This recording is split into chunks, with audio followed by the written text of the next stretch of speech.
साथियों, जैसे कि आप सभी जानते हैं, उत्तर प्रदेश में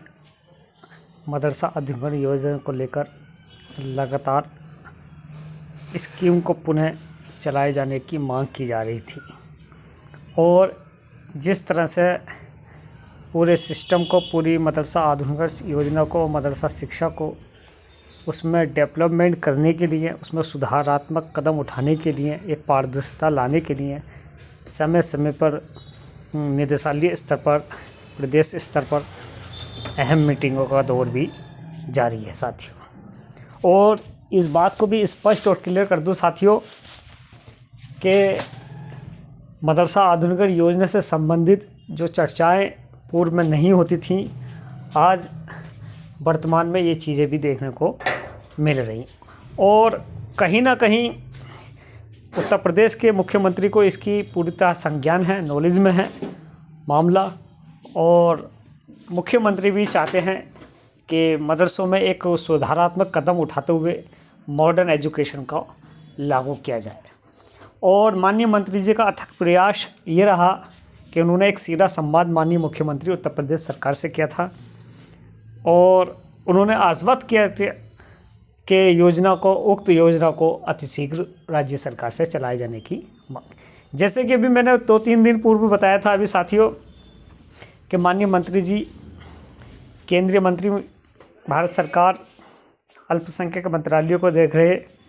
जो कि पूर्व में हमारी योजना भारत सरकार से चल रही थी। माननीय किरण रिजिजू जी से मुलाकात की थी और लगातार वो माननीय मंत्री उत्तर प्रदेश सरकार संपर्क में है। एक अहम चीज़ जो भारत सरकार की गाइडलाइंस, भारत सरकार के निर्गत दिशा निर्देश और जो उक्त योजना का संबंध भारत सरकार से बंद हुआ है, उसको पुनः राज्य सरकार से चलाए जाने के लिए जो हम लोग प्रयास थे कि उक्त योजना का संबंध राज्य सरकार से निर्भर डिपेंड हो जाए। और जैसे कि हमने पूर्व में भी कई बार हमारे पैनल के सदस्यों ने, लीगल एडवाइज़रों ने लिखा था कि भारत सरकार अगर पत्र राज्य सरकार को, सचिव को, डायरेक्टर को, प्रमुख सचिव को और माननीय मुख्यमंत्री को लिख दे कि उक्त योजना का संचालन उत्तर प्रदेश से अतिशीघ्र कराया जाए, तो इसमें एक बहुत बड़ी आसानियत और सहूलियत हासिल होगी। और लगातार प्रयास रहता है साथियों कि योजना के संबंध में तमाम टीचर्स के हमारे पास फ़ोन आते हैं, हम वार्तालाप करते हैं और तमाम साथी हमारे इसमें संघर्ष कर रहे हैं कि किसी भी हाल में मदरसा आधुनिकीकरण योजना का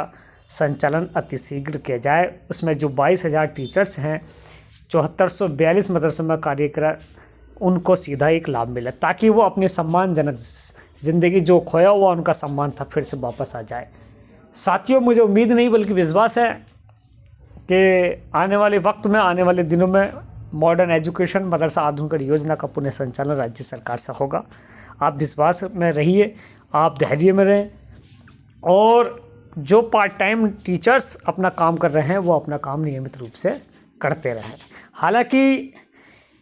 कुछ लोगों ने इसमें भ्रमित करने का प्रयास किया, समायोजित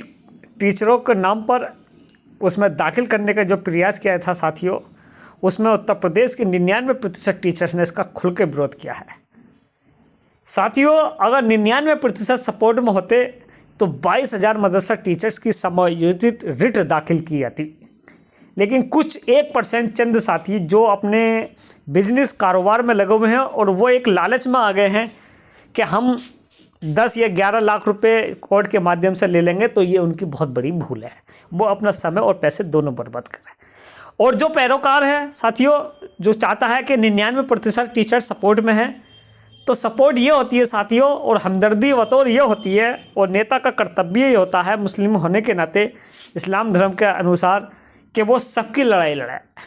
लेकिन लालच और पैसे ने उसको अंधा कर दिया है। आप भ्रमित ना हो साथियों, नियमित की लड़ाई हम आगे लड़ेंगे और एक मजबूत पैरोकारी आपके सामने होगी साथियों, इंशाअल्लाह। दुआ में दरख्वास्त।